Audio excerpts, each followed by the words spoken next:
निधिशा और जसमीत कॉलेज में मिले, जहां उनको एक दूसरे से प्यार हो गया।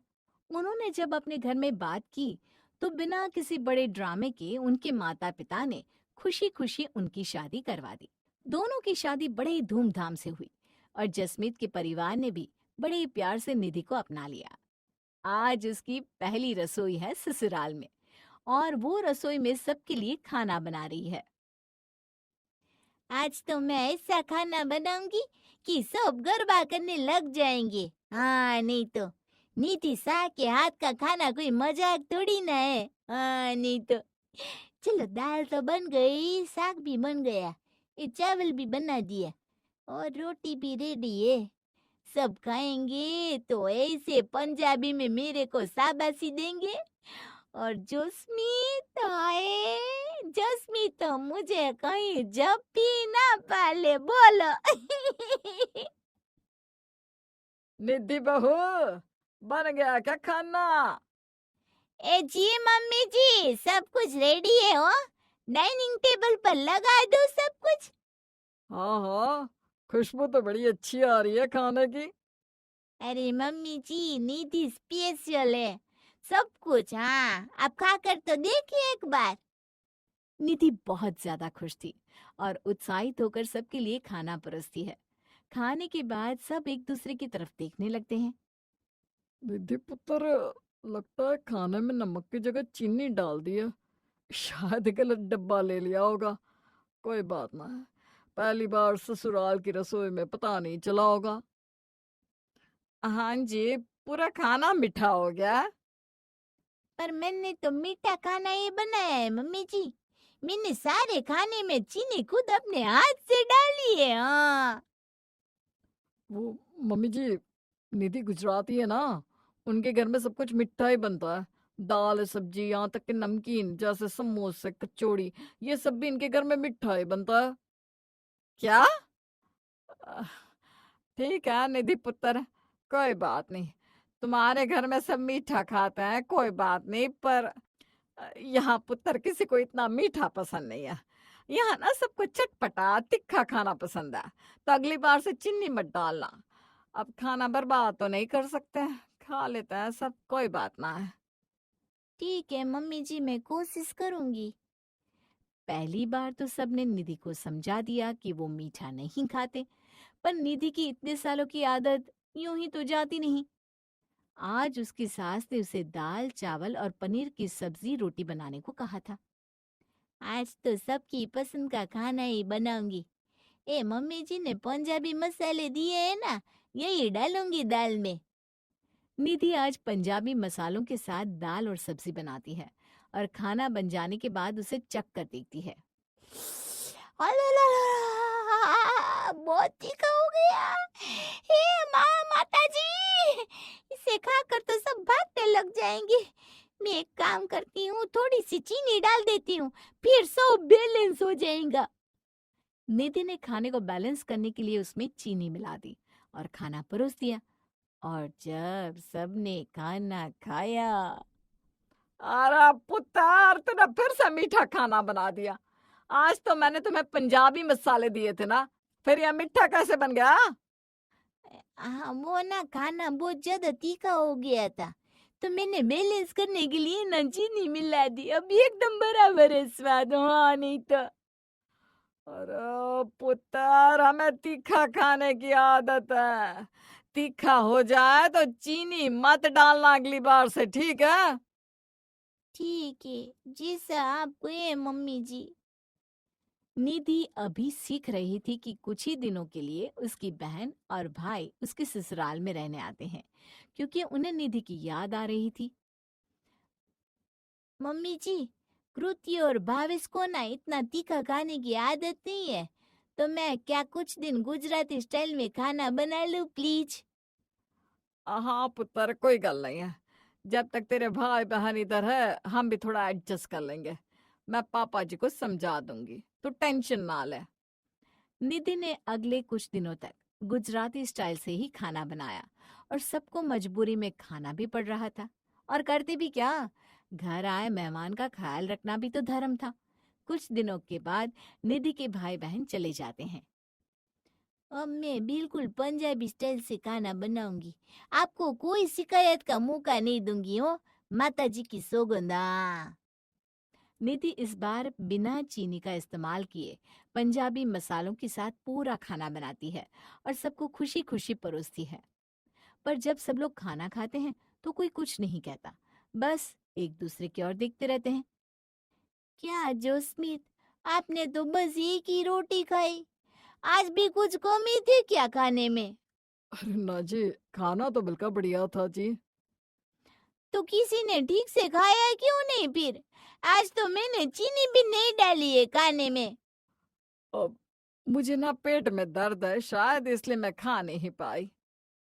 और मुझे भी ज्यादा भूख नहीं लगी जी। आप चिंता ना करो। आज तो बहुत अच्छा खाना बनाऊंगी, सब लोग ना उंगलियां चाटते रह जाएंगे। निधि अब पंजाबी स्टाइल से खाना बनाने लगी थी, पर फिर भी उसके ससुराल वाले ठीक से कुछ खा नहीं रहे थे। उसे समझ में नहीं आ रहा था कि क्या कमी रह जा रही है खाने में। वो हर रोज अलग अलग पंजाबी खाना बनाती, पर सब लोग थोड़ा सा खाकर उठ जाते और पूछने पर कुछ भी नहीं कहते। मम्मी जी, आज ना मेरे काका काकी आ रहे हैं शाम को खाने पर, तो उनके लिए कुछ गुजराती खाना बना दूंगी और आप सबके लिए ना तीखा वाला। हाँ ठीक है पुत्र, बना देना। शाम को निधि के काका काकी आते हैं। उनके लिए निधि ने कई तरह के फरसाण और खाना बनाया था। आप भी लीजिए। अरे काका, पापा जी ये सब नहीं खाते, उन्हें मीठा नाश्ता पसंद नहीं है। उन्हें तीखा तीखा और चटपटा खाना ही पसंद आता है। अच्छा अच्छा, कोई बात नहीं, पर ये है बहुत टेस्टी निधि, मजा पड़ी गई। निधि अपने काका काकी को घर के बाहर छोड़ने जाती है और जब वापस आती है तो देखती है कि रसोई में उसके ससुर, सास और जसमीत गुजराती नाश्ता खा रहे थे। मुझे तो अब तीखा खाना पसंद ही नहीं आता। आज इतने दिनों बाद ये गुजराती फरसाण खाने को मिला है। दिल गार्डन गार्डन हो गया। अब क्या करें, हम बहू को बोल भी नहीं सकते। हमने ही उसे ऐसा खाना बनाने से मना किया था, पर हमें क्या पता था कि हमें इसकी आदत हो जाएगी। हाय हाय, ये क्या चीज है? ये तो बड़ी मस्त है जी। निधि बाहर खड़ी सब देख रही होती है। वो हंसती हुई अंदर आती है और कहती है, इसे ढोकला कहते हैं जोस्मित। निधि को देखकर तीनों एक दूसरे की तरफ देखने लगते हैं और कुछ देर बाद हंसते हैं।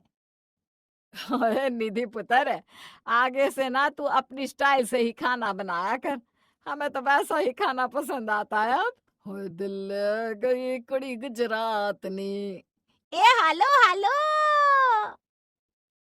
ठंड वाली बहू। भाई सर्दी का मौसम शुरू हो रहा है और वो याद है ना, हमारी ठंड वाली बहू। उसकी भी परेशानियां शुरू हो जाती है। अरे ये कौन है बहू? हमारे घर पर क्या कर रहा है? माँ जी, बहादुर भैया है ये, बहुत अच्छा खाना बनाते हैं।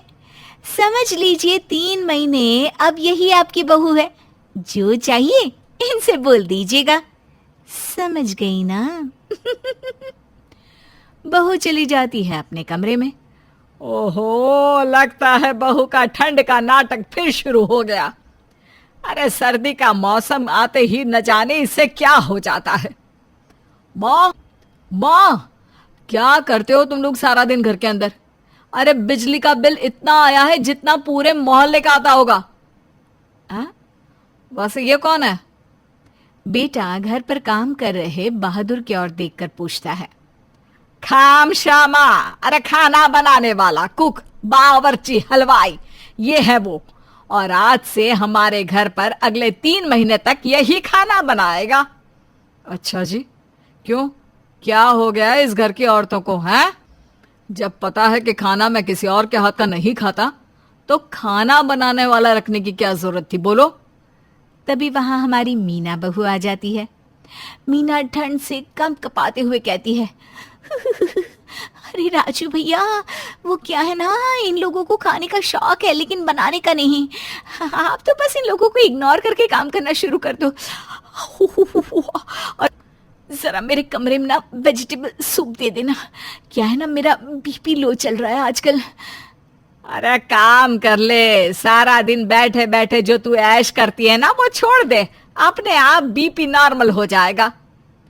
मैंने तो साफ बोला है कि मैं काम नहीं कर सकती सर्दियों में, और काम नहीं करूंगी इसका मतलब ये नहीं है कि मैं कुछ खाऊंगी पीऊंगी नहीं। हाँ राजू भैया, मेरे कमरे में सूप ले आना प्लीज।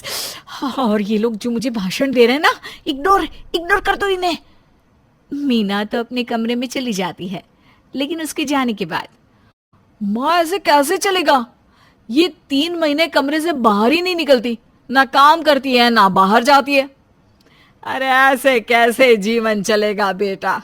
इसकी माँ ने तो शादी के वक्त बस यही कहा था कि भाई लड़की को ठंड कुछ ज्यादा लगती है। अरे ये क्या पता था कि कमरे से बाहर ही नहीं निकलेगी। माँ पिछला साल तो जैसे तैसे निकल गया, नई नई शादी है ये समझकर मैंने चला लिया, लेकिन हर साल अब क्या किया जाए बेटा। इस उम्र में मुझे ही सारा दिन मेहमानों की आओ भगत से लेकर खाना परोसना और बर्तन की जिम्मेदारी लेनी पड़ती है। बेटा क्या कहता, सोचता है कि शाम को ऑफिस से आकर बीवी से बात करेगा, लेकिन ऑफिस में बॉस कहते हैं, मयंक वो क्या है कि शाम को मेरे घर में मेरी बेटी की बर्थडे पार्टी है, कपल एंट्री होगी तो आना जरूरी है। जी जी बॉस, मैं आ जाऊंगा। मयंक बॉस के कमरे से जैसे ही वापस आता है कि बाहर एम्प्लॉय मिल जाता है। मिल गया पार्टी का न्योता। अरे यार मुझे अंदर की खबर मिली है, ये कपल में सबको घर बुला रहे हैं, जिसके तोहफे से खुश हो जाएंगे उसे ही प्रमोशन दे देंगे। अच्छा ये बात है, मैं बीवी से बात करता हूँ, वही अच्छे से अपने हाथ से कोई तोहफा देगी तब जाकर कहीं काम बनेगा। खैर मैं घर जाकर बताता हूँ। मयंक सुबह की सारी बात भूलकर घर आता है, जहाँ मीना जल्दी से तैयार हो जाओ, वो क्या है ना मेरे बॉस ने घर में पार्टी रखी है। अरे तो मैं अभी तैयार होकर आती हूँ। मीना जैसे ही तैयार होकर आती है, सारे उसे देखकर हैरान रह जाते हैं। अरे मीना बेटी, इसे ड्रेस नहीं रजाई कहते हैं, रजाई, जो तुमने शाल की तरह ओढ़ लिया है। देखिए अब जो है यही है।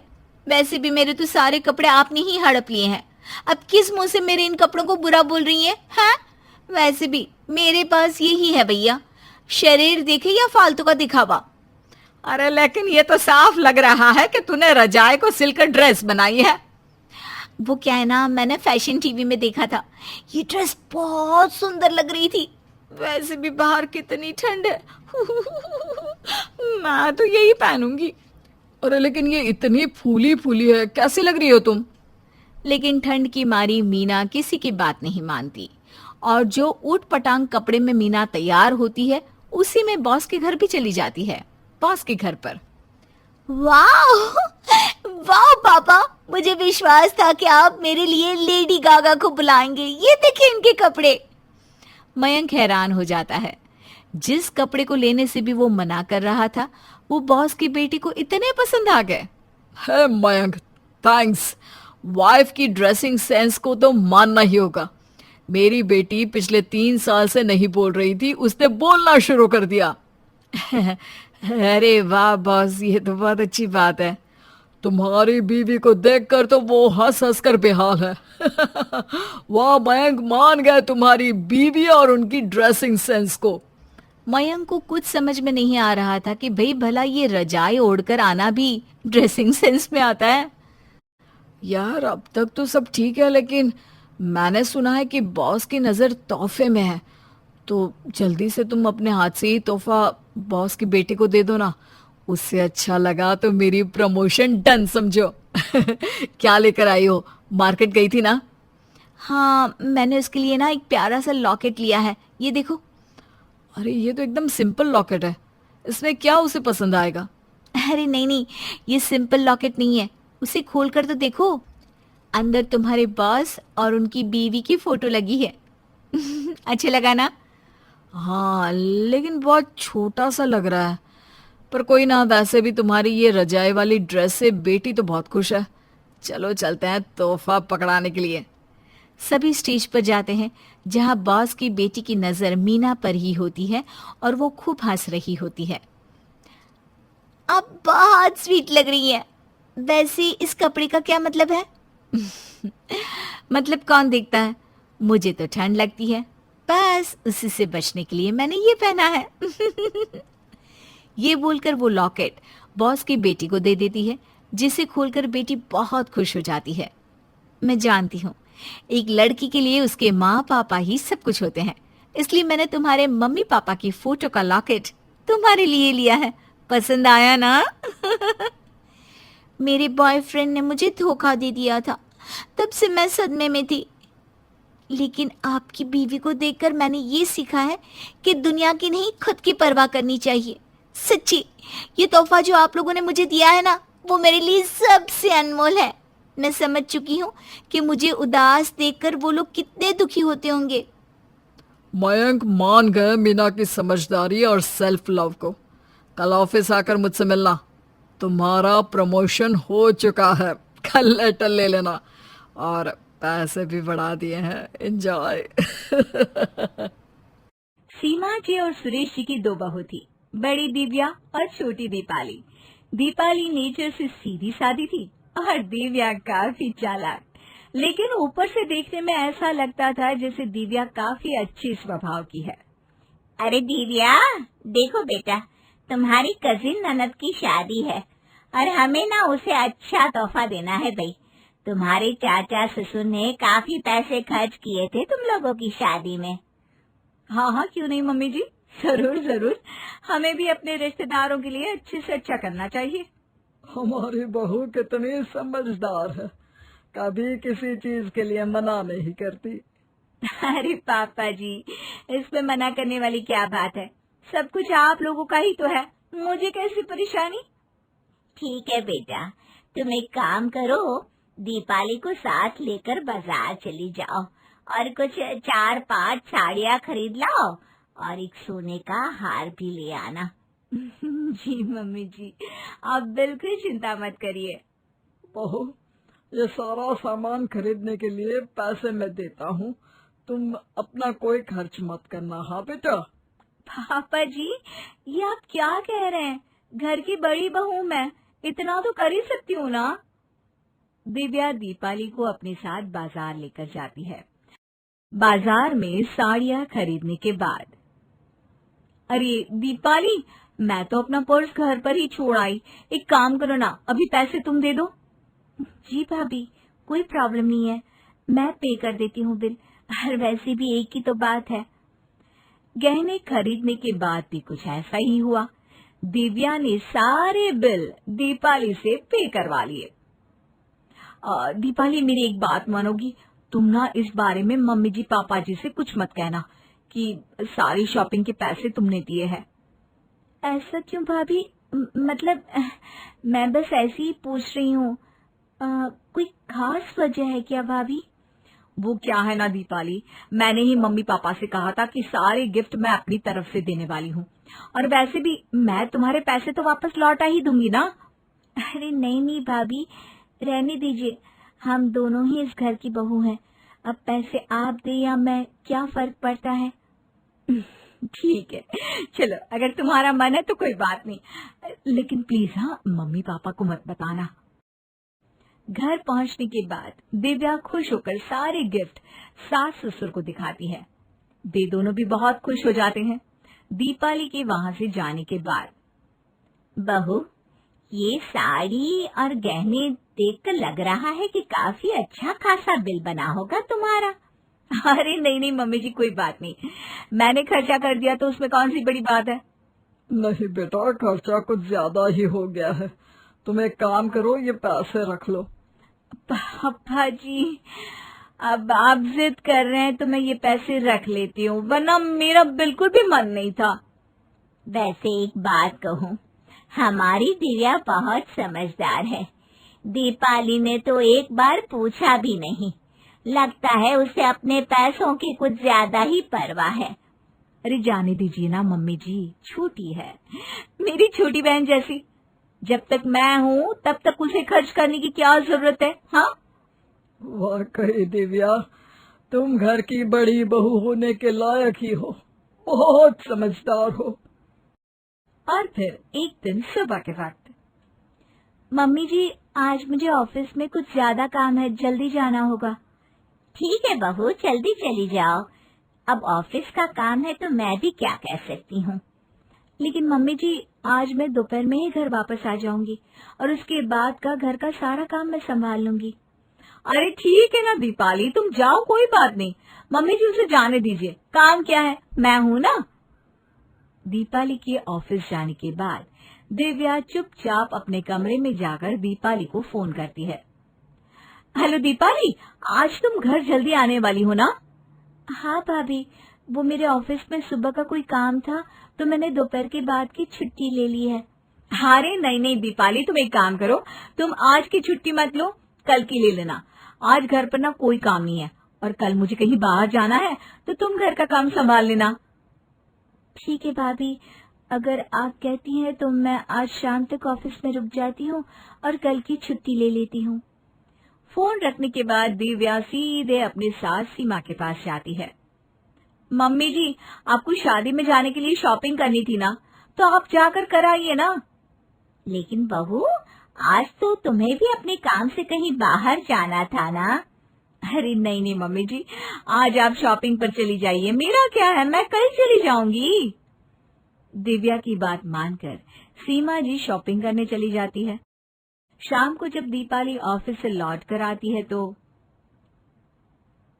थैंक गॉड दीपाली, तुम आ गई। जानती हूँ मैं कितना थक गई हूँ।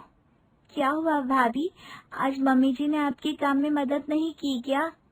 अरे उनका क्या है, जैसे ही पता लगा तुम जल्दी आने वाली हो तो बस किसी न किसी काम का बहाना करके बाजार चली गई।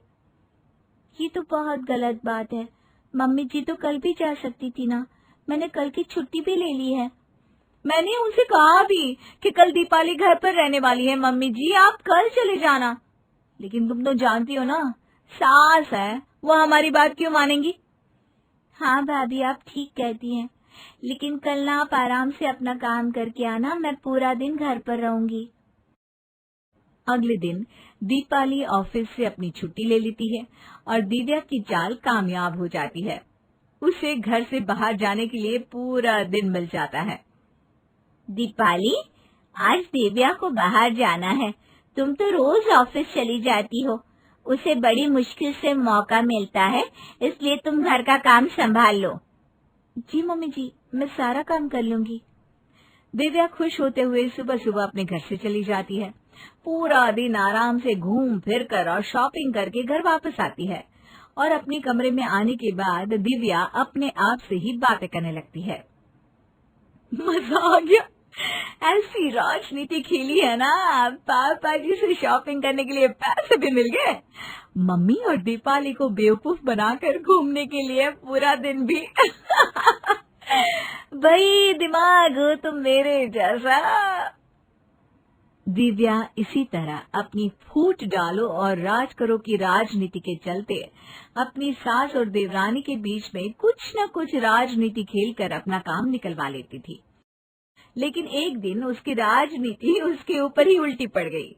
एक दिन सीमा जी ने बताया, अरे बहू, हमारे दूर के रिश्तेदारी के 4-5 लोग आज शाम को घर पर आ रहे हैं, तुम लोगों को अच्छा सा खाना बनाकर रखना है। अरे मम्मी जी, ये तो बहुत अच्छी बात है, आज मेरे भी ऑफिस से मेरी कुछ सहेलियां मुझसे मिलने आने वाली हैं, मैं उनके लिए तो खाना बनाऊंगी ही, तो रिश्तेदारों के लिए भी अच्छा सा खाना बना दूंगी। देखो बहू, आज घर में रिश्तेदार आने वाले हैं, तुम अपनी सहेलियों को फिर किसी दिन बुला लेना, मना कर दो उनको। ये सुनकर दिव्या को लगा कि अगर दीपाली ने रिश्तेदारों के लिए खाना बना दिया तो फिर उसकी ही तारीफ होगी, इसलिए उसने फिर से अपनी राजनीति खेली। अरे मम्मी जी, जाने दीजिए ना, रिश्तेदारों का खाना मैं बना लूंगी, और दीपाली तुम एक काम करो, तुम अपनी सहेलियों के साथ कहीं बाहर डिनर करके आ जाओ, ठीक है। दिव्या मन ही मन सोच रही थी कि ऐसा करके वो अपनी देवरानी दीपाली के दिल में अच्छी जगह बना लेगी और सास को ये कह देगी कि देखिए, दीपाली तो रिश्तेदारों के आने पर भी घर से बाहर है, और फिर रिश्तेदारों के लिए वो जो खाना बनाएगी उसे खाकर उसे ही तारीफ मिलेगी। यही सोचकर दिव्या ने बहुत मेहनत करके डिनर के लिए टेस्टी खाना बना दिया। लेकिन फिर शाम के वक्त अचानक से सीमा जी ने दिव्या को बताया, अरे दिव्या बेटा, तुमने कितनी मेहनत करके खाना बनाया था, लेकिन हमारे रिश्तेदारों के आने का प्रोग्राम तो लास्ट मिनट पर कैंसिल हो गया है बेटा। अरे मम्मी जी, लेकिन इतने सारे खाने का क्या होगा? अरे होना क्या है, दीपाली को फोन कर दो, वो अपनी सहेलियों को यही लेकर आ जाएगी और उसके भी बाहर जाने के पैसे बच जाएंगे। हे भगवान, इस बार तो मैं अपनी राजनीति में खुद ही फंस गई। एक तो इतना सारा खाना मुझे बनाना पड़ा और मजे करेंगे दीपावली की सहेलियां। आगे से मैं किसी के संग राजनीति नहीं करूंगी। प्रशांत एक बहुत अच्छा लड़का होता है जो बीवी से बहुत प्यार करता, बच्चों का ख्याल रखता और अच्छे से रहता। क्या बात है प्रशांत, सारा दिन बीवी के पीछे लगा रहता है। अरे कितना सर पर चढ़ा रखा है उसे। अरे माँ, तो कोई दिक्कत है क्या? वो मेरी बीवी है, मेरे लिए सब कुछ छोड़कर आई है अपने ससुराल। हाँ, तो सबको छोड़कर ही तो आते हैं ससुराल। सुना है किसी को साथ में लेकर आता है। क्या बात करता है। तभी वहां बहू आ जाती है। पिताजी लीजिए, दवाई का वक्त हो गया है। माँ जी लाइए, पैर की सूजन में तेल लगा दूं, और आपका नींबू पानी फ्रिज में बना कर रखा है। सबका ख्याल रखने वाली निधि, उसे एक ऐसी बीमारी हो जाती है जिसका पता किसी को नहीं लगता। एक रोज, ये जी न जाने क्या हो गया है, पेट में हमेशा से ही दर्द रहने लगा है। चलिए ना डॉक्टर को दिखा देते हैं। अरे गैस होगी। अरे क्यों डॉक्टर को पैसे देने इतने? अजवाइन खा लो, बाहर थोड़ा चल फिर लो, सब ठीक हो जाएगा। पैसे की बात सुनकर अब निधि पति से कोई भी दर्द या दुख होता तो भी ना बताती। एक दिन, पेट में दर्द हो रहा है, क्या करूं? कुछ देर किचन से निकलकर कमरे में बैठ जाती हूँ। तभी ससुर की आवाज आती है, निधि, बहू गर्मा गर्म रोटी का इंतजार कर रहा हूं मैं। तभी प्रशांत आता है। प्रशांत को देखते ही निधि भूल जाती है कि उसके पेट में कभी दर्द भी था। ओ हीरोइन, चल रोटी सेक, मैं पापा को देता हूँ। हाय रे, पति का इतना प्यार तो बीवी कैसे कुछ भी सोचे। वो सारा दर्द भुलाकर लग जाती है पति के साथ घर वालों को खाना खिलाने में। एक रोज, सुनो, शाम को तैयार रहना, मैं तुमको डॉक्टर के पास ले चलूंगा। नहीं नहीं, मैं ठीक हूँ, अब तो कुछ भी। हाँ, मुझे पता है तुम ठीक हो, पर पता नहीं मुझे क्यों अच्छा सा नहीं लग रहा है। पति बीवी को डॉक्टर के पास ले जाता है, जहां पूरा चेकअप करने के बाद, डॉक्टर प्रशांत, आपके लिए बुरी खबर है। आपकी बीवी बस चंद दिनों की मेहमान है। ऐसा मत बोलिए डॉक्टर साहब, मैं उसके बिना नहीं रह सकता हूँ, प्लीज। शायद अब उसे 1 महीने पहले ले आते तो वो ठीक हो सकती थी, लेकिन अब आई एम सॉरी। प्रशांत को समझ में नहीं आता कि वो क्या करे, कैसे निधि को बताए कि 1 महीने पहले जब तुमने मुझे पेट दर्द की शिकायत की थी तब मैं तुम्हें यहाँ ले आता तो आज सब कुछ ठीक हो जाता। लेकिन फिर डॉक्टर, पर निधि को ये बात नहीं बताना, नहीं तो वो तो जीते जी मर जाएगी। तभी निधि की आवाज पीछे से आती है, मैंने सब सुन लिया है डॉक्टर साहब, मेरे पास कितना वक्त है? 2 महीने। प्रशांत निधि को घर लेकर आता है। वो पहले जैसे काम में लग जाती है। मैंने नौकरी छोड़ दी है, मैं अब तुम्हारे साथ रहूंगा जब तक तुम हो। अरे पागल हो गया है क्या? वो तो मर रही है, क्या तू भी हमें भूखा मार देगा? जा नौकरी पे जा, पैसा आएगा तो घर चलेगा, लोगों का आना जाना तो लगा रहता है। जा बहू, जाकर रोटी सेक दे। प्रशांत अब रोता ही रहता। वो काम पर तो जाता लेकिन बुझे मन से। निधि भी मन से डरी थी, लेकिन पति के सामने स्ट्रांग बने रहने का नाटक करती। आज मैं आपसे एक बात करना चाहती हूँ। मेरे जाने के बाद आप दूसरी शादी कर लेना। बिल्कुल नहीं, ये सोचा भी कैसे तुमने? मैं कभी शादी नहीं करूंगा, कभी नहीं। लेकिन निधि के लाख समझाने के बाद वो मान जाता है। चलो, तो ये लड़की जाते जाते अच्छा काम तो कर गई, नहीं तो ये मजनू सारी जिंदगी इसी की याद में रोता रहता और बची जिंदगी बर्बाद कर लेता। और क्या, मैं तो ये भी सोच रहा हूं कि फिर से दहेज भी मिलेगा। अरे हाँ, ये तो मैंने सोचा ही नहीं था। ये गई नहीं आएगी, ढेर सारा सामान लाएगी। सास ससुर बात कर ही रहे होते हैं कि निधि आ जाती है। मम्मी पापा, गरम खाना बन गया है, कहाँ खाएंगे? मैं लगा देती हूँ। यहीं लगा दे, वहां कौन आएगा? अरे माना किचन दूर है बहू, लेकिन इतना भी नहीं कि तू बूढ़े सास ससुर को 2 रोटी गरम नहीं दे सकती। नहीं माँ जी, ऐसी बात नहीं है, बस अब शरीर में पता नहीं क्यों कमजोरी बहुत रहती है, पर मैं यहीं ले आती हूँ। बहू चली जाती है। पता नहीं अब शाम को मेरे वॉक के समय चाय भी बना पाएगी कि नहीं, ये पता नहीं पूजा की थाली भी लगाएगी कि नहीं। शाम को प्रशांत आता है। हे निधि, चल तैयार हो जा, खाना खाने बाहर चलते हैं, थोड़ा घूमेंगे फिरेंगे, खाना खाकर घर आएंगे। अच्छा, बस 5 मिनट का वक्त दे दीजिए। वो जल्दी जल्दी से ससुर की चाय, सास की पूजा की थाली सब कुछ तैयार करती है और खुद तैयार होकर पति के साथ निकल रही होती है कि सुबह 2 रोटी खिलाने में तो बहू तुझे चक्कर आ रहा था, कमजोरी लग रही थी। प्रशांत को पिता की बात बुरी लगती है। हाँ पापा, क्योंकि उसकी एक दवाई खत्म हो गई थी, पैसा लगेगा इसलिए इसने बताया भी नहीं, और इसीलिए इसे कमजोरी और चक्कर आ रहे थे। देख प्रशांत, तेरी आशिकी एक तरफ, माँ पिता की इज्जत एक तरफ। मुझे बिल्कुल पसंद नहीं कि तू हम लोगों से ऐसे बात करे। प्रशांत कुछ कहता कि निधि उसे शांत रहने का इशारा कर देती है।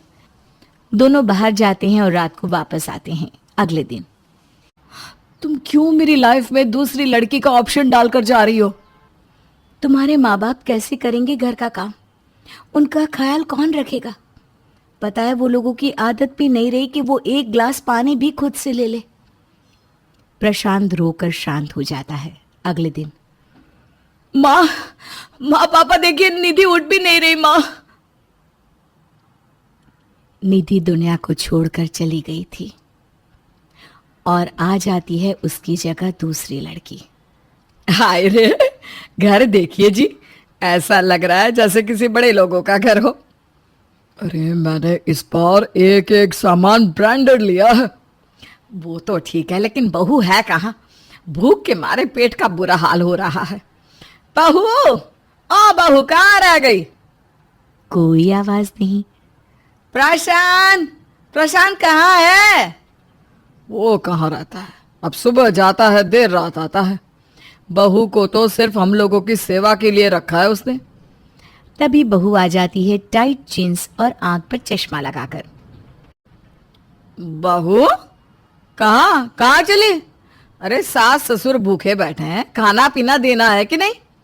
क्यों, रसोई में ताला लगा है क्या? मुझे तो याद नहीं कि मैंने कहीं चाबी छुपाई हो। और मेरे बाप ने ये बड़ा सा फ्रिज दिया है ना, उसके अंदर सामान भरने की औकात नहीं थी, तो फ्रिज लिया क्यों? चलो मैं चली, फिर मिलती हूँ। बहू तो मटक कर निकल लेती है, पीछे से ससुर जी। हाय रे भाग्यवान, बहू का ये रूप भी होता है। हमारी निधि ने तो कभी ऐसे बात नहीं की थी। देखो जी, उस मनहूस का तो नाम ही ना लो, बात नहीं की थी, लेकिन ऐसा चमकता सोफा भी तो नहीं लाया था। अरे कोई ना, 2 रोटी ही तो बनानी है, मैं बनाकर ला रही हूं। शाम को, बहू चाय बना दे। बहू मेरी पूजा की थाली सजा दे। ओह माय गॉड, बहू को क्या समझाए तुम लोगों ने? बहू हूं, नौकरानी नहीं हूं। अरे पर बहू वो सास अब सारा दिन काम करती, थक जाती, लेकिन फिर रात को, अरे कोई है? प्रशांत, देख तेरी माँ का क्या हाल हो गया है। अरे कोई मेरी बीवी को अस्पताल ले चलो। प्रशांत, क्या है, क्यों चिल्ला रहे हैं? याद नहीं प्रशांत ऑफिस के काम से आगरा गए हैं? बेटा तुझे तो कार चलाना आता है ना, चल चल, नहीं तो मेरी बीवी मर जाएगी। अरे मरती है तो मेरी बला से, नींद आ रही है मुझे। ससुर परेशान हो जाता है। उसे समझ में नहीं आता कि वो क्या करे, किससे मदद मांगे। वो रो रहा होता है, सामने बीवी बेहोश पड़ी होती है कि सामने आ जाती है निधि। पापा जी, क्या हो गया? ससुर निधि को सामने देखकर ये भूल जाता है कि वो तो अब इस दुनिया में ही नहीं रही।